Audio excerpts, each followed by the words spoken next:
What's up, BookTube? It's Leah Cooper, and today I'm bringing you another ridiculous book haul. I'm not even entirely sure I've collected all of the books that are going in this book haul, and my camera battery light is flashing at me, so I'm just going to record until the battery dies, and then I'll go charge it, I guess. I don't know. Sorry I look like, I don't know, a wreck. End of a long fucking... It's not even the end of the fucking work week. It's the middle of the fucking work week, because I have a class that is like 9 to 5 this Saturday and Sunday. I'm recording this on Halloween, hence the blue lipstick. That's my only nod to Halloween this year, because like I've been sick and I'm really tired and I'm really stressed out, and I was sitting around thinking, man, I really want to film BookTube videos, but I don't want to put makeup on. And I was like, fuck it, I'm not gonna put makeup on. I put on my eyebrows and mascara and this lipstick while I was boiling water to make hot chocolate, and like I just don't care if I look terrible, because like we all know the things you gotta do to get popular on BookTube, and I'm hitting none of those, and it's like impossible for me to hit any of them, so I just don't care. It's for me. This is my hobby, to have fun, which is what I'm going to do. So these books were purchased September and October. It's my September-October book haul. I think I've grabbed everything. I try to keep everything that hasn't been hauled in it like a pile so that it stays in one place until I haul it. It's a mix of fiction and nonfiction because we had a $1 day sale. We had a $1 day sale at work, and so I picked up all of the fiction picks I'd been collecting. So why don't we start with the nonfiction picks? First thing I grabbed is Knits of a Feather. I don't know, it's a knitting book, and they have incorporated bird designs. That's it. I just wanted a new knitting book, and it was $1. I don't know, I just thought it'd be something different that I don't have. Next thing I grabbed was a copy of Nigella's Christmas. This is a Nigella Lawson cookbook, specifically about Christmas. Nigella Lawson is really interesting.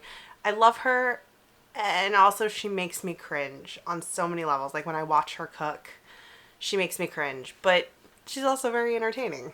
I also picked up 2 Julia Child's books. I got Julia Child and Company and Julia Child, The Way to Cook. Neither of these are her original books, but they were a buck piece. And I don't own any of Julia's cookbooks, so I'm still keeping my eye out for her Cooking the French Way, her original cookbook. I'm still keeping my eyes peeled for that, but it hasn't come in that I've noticed. This next book was just a gag purchase, and that was Gunk Holing in the San Juans.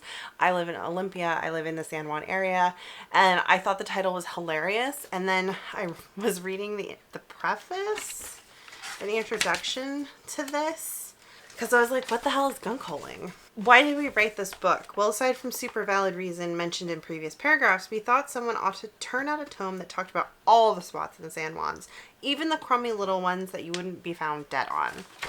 I found that very charming, so I grabbed this book. My dad thought I'd bought it for him, and he read it. I hadn't. I bought it for myself because I thought it'd be fun to take my boyfriend to these places at some point. I don't know. We'll see. Some more nonfiction I picked up. A copy of Stiff by Mary Roach. I've read Bonk and thought it was hilarious, and I know Stiff is generally considered her better book, so I snagged a copy of that. I got A Distant Mirror by Barbara Tuchman. This is it's called The Calamitous 14th Century, and it's just about the life and history of the 14th century. I bought this because it's on a reading list I made for medieval life and history research I want to do before reading a book. So it's book research. Oh, lol, My Life in France. This is Julia Child's memoir, I believe. I grabbed this too. And then along the lines of book research, I also got a copy of Sons of the Prophets by Bill Spiedel. He's a local Seattle historian. He's written a couple books. I actually found one of his other books, and I haven't purchased it yet. But this is about the founding history of Seattle. Again, research for a book project because there's a historical steampunk Seattle book series I want to write. This is a book someone put in my cubby. Actually, one of my mods put in my cubby. It's called Jane Austen, The Secret Radical, by Helena Kelly. I think this is a Jane Austen biography. I didn't really look at it. I just kind of grabbed it because, again, it was $1. I've become known as like the Austen fan at work, which is fine. I think that's all the nonfiction I have. So let's get into the fiction. Another Austen adjacent book that manager put in my cubby was Lost in Austen. This is a Austen choose your own adventure book. I'm working on finishing up reading all of Jane Austen's, rereading all Jane Austen's books as an adult. And after that, I'm going to do like an Austen month where I read adaptations from her. And I figured I could read this that month. I also picked up a copy of Tongues of Serpents by Naomi Novik. This is the last or the second to last Temeraire book that I need. There's like, I'm missing I was either just missing this one or I was missing 2. So yeah, got that one. I also picked up a copy of A Great and Terrible Beauty by Libba Bray. This was 50 cents. Hadn't really planned on reading it, but it is YA and it's like historical, weird YA. Like there's I think a fantasy or like a psychic element. So curious to see if it's any good. We'll see if it was a massive mistake or not. But again, 50 cents, 25 cents, I don't know. Doesn't really matter however much I paid for it. Sorry, that was my bag rattling from work. I picked up a copy of The Rag Witch by Garth Nix. I think I got this for like 25 cents. I have loved everything by Garth Nix I've read, so why not? I got Tales from the Empire. It's a Star Wars short story collection. I own 3 other of these series collections, themed collections, the Tales from collections. I've read 2 of them, really love them. I read Tales from Jabba's Palace and Tales from the Bounty Hunters. Really loved both of them. So I didn't own this one. I grabbed it. Oh my gosh, this is a find when I was doing paperback sort. It is Perfect Freedom by Gordon Merrick.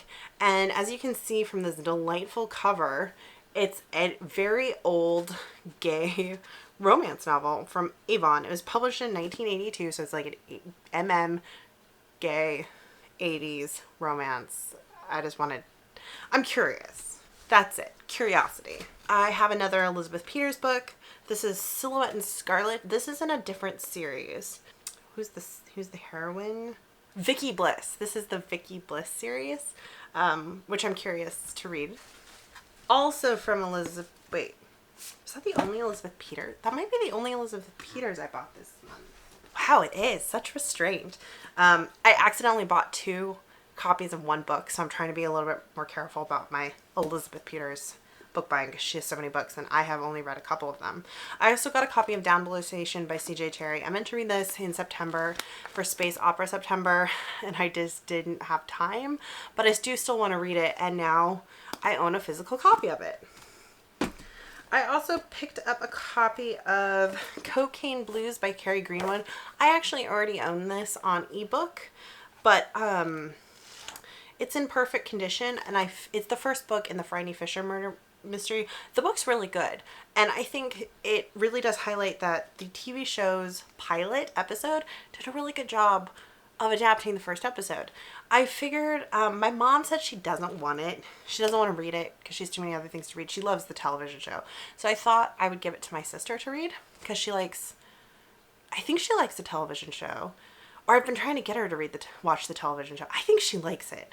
And she likes reading mysteries. And this is a short book. So I figured she doesn't have a ton of time to read. So I thought it would be good because I'm giving her a couple other books for her birthday. Actually, that reminds me, I did pick up a copy of a Beatrix Potter Treasury. This is just collected all of the Beatrix Potter books. My sister is a crazy Beatrix Potter fan, so I picked this up for her birthday, and I was thinking I'd give her this as well. Oh, I missed a piece of nonfiction. I also got A World Lit Only by Fire by William Manchester. This is another The Medieval Mind and the Renaissance, Portrait of an Age. So this is just another history, medieval Renaissance period, again for a book research project. Got a copy of Interview with the Vampire by Anne Rice. I finally watched the entirety of the movie, and I have problems with Anne Rice. She's really mean to fan fiction authors, but she's really nice to budding authors. It's so weird. Like she does. I was watching some of her YouTube talks where she was answering questions for young writers or like new writers early in their careers, and she's just like so full of encouragement and good advice. But yet she's also so bitchy about fanfic writers. But I finally watched this movie and I actually really liked it. I thought it was pretty good. Like for the time it was done and for this content, like it's totally campy, but it's like a lot of fun. So I figured I'd go ahead and give her a try. A friend once lent me The Vampire Lestat and I started trying to read it and didn't like it. And reflecting back on it, I still don't think I'd like it, but I think I might like this one, so we'll give it a try. I also picked up Impossible Things by Connie Willis. Yes, Connie Willis. So, Connie Willis is a Hugo winner. She might be a Nebula winner, but she's definitely a Hugo winner, both for novels and short stories. This is her short story collection. I love short story collections, and at least 2 of the stories in this are Hugo winners. So, since no one, I put this in my Hugo winners display at work, and since no one bought it, I bought it. Okay. Thought we were done. We're not done. But I'm going through this pretty quickly, I think. So I also picked up a couple of Tor.com novellas. The first one is Everything Belongs to the Future by Laurie Penny. This sounds like a more upscale version of that Justin Timberlake movie. I can't remember what it's called. Time, Stopwatch, Wristwatch. I don't know. Do you know what I'm talking about? This sounds like that. And it's a Tor.com novella, so I'm curious because I don't think I've seen anyone talk about this one. And again, I got it for 25 cents at work. I also picked up a copy of Brothers Ruin by Emma Newman. This is like a steampunk 1850 alternative Britain with like steampunk society and magicians. And I think it's about a girl whose brother is hiding from being taken to the Magician Academy. I don't know. It sounds good. We'll see. I also picked up, also by Emma Newman, copy of Planetfall. I also own After Earth, I think. I think I own After Earth. This is the first one. And then there's After Earth. And then there's the third one, which I have an arc of still that I haven't read. So now I have like all of them to read. I should probably read. I also got a copy of Blood in the Mist by Hope Mirlet. I don't know. This author. So I saw Kelsey, I guess. I had to put out a thing on Twitter being like, okay, one of you guys read this. Who was it? What'd you think? So it's Kelsey from the Fancy Hat Lady Reads.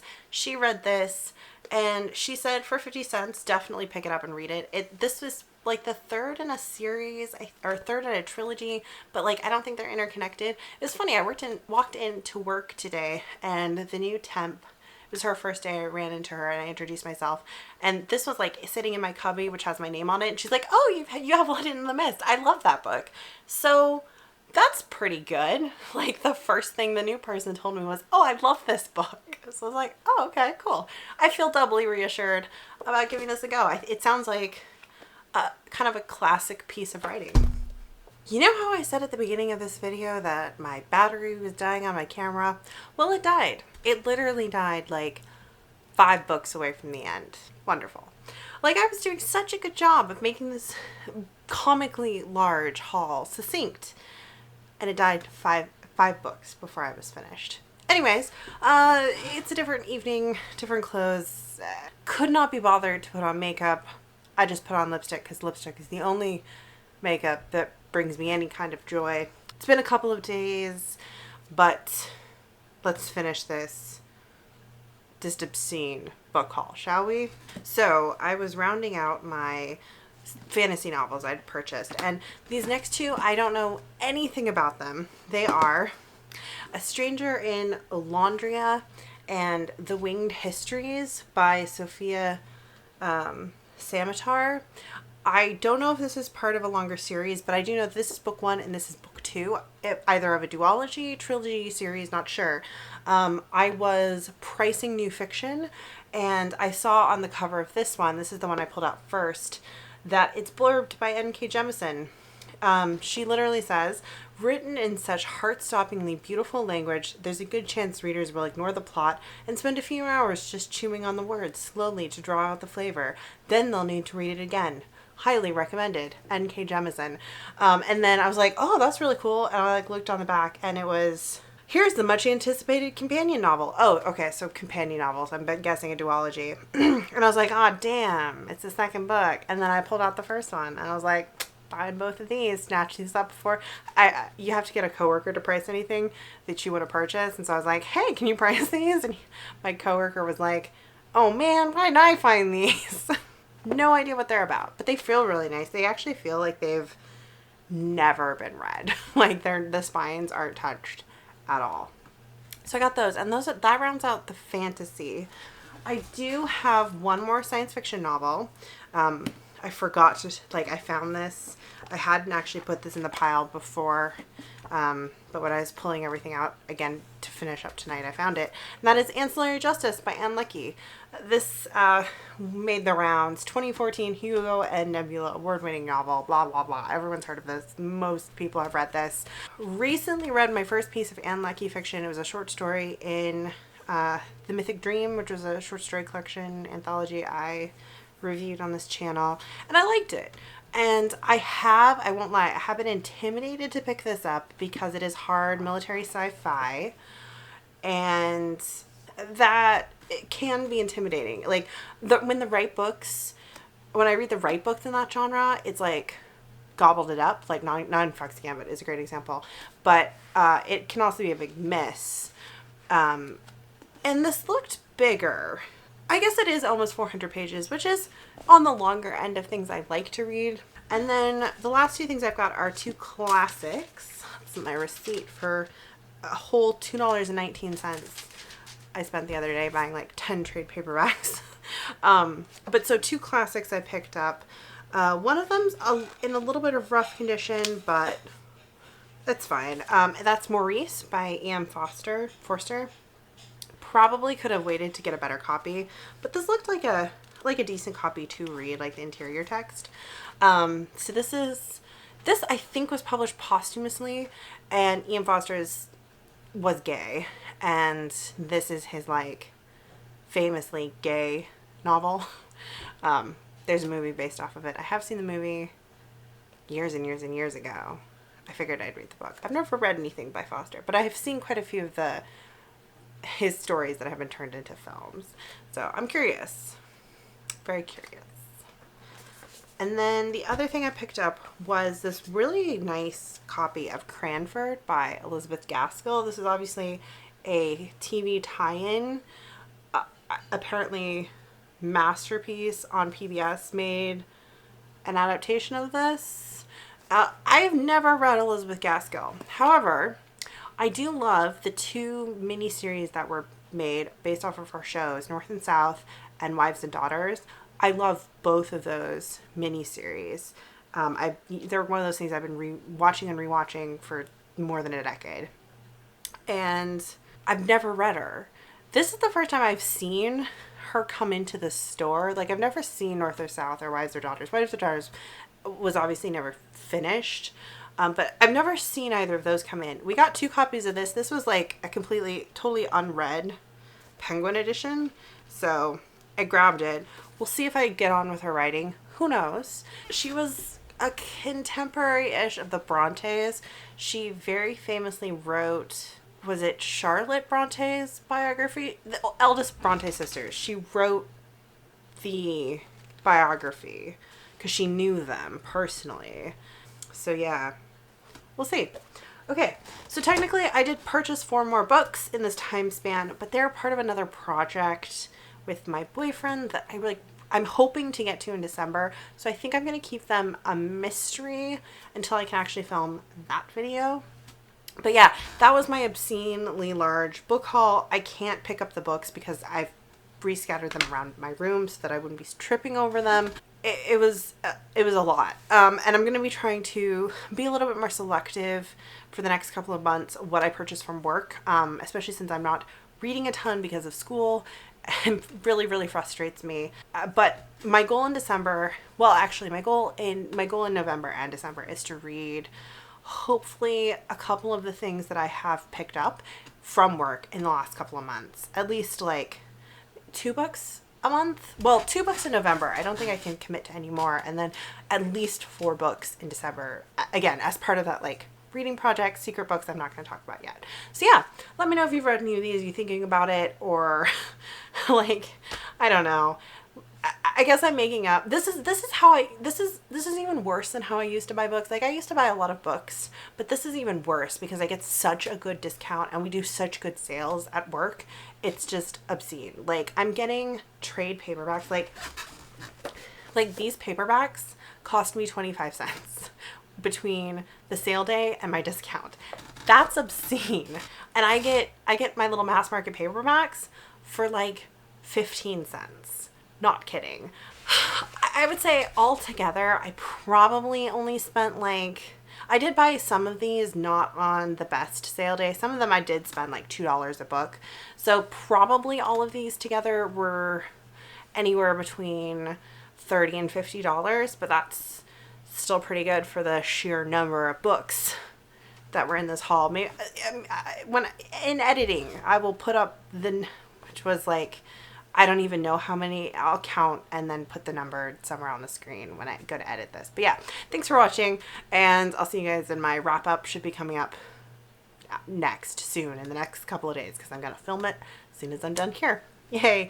I'm really trying to stay up, to not disappear. So yeah, thanks to everyone who's new and subscribed. Hopefully you don't leave. Hopefully you're not completely horrified with whatever you got yourself into. Yes, obscene book hauls are used to not be the norm, but now that I'm working at a bookstore, they're becoming the norm. Oops. Anyways, I'll see you guys. Bye.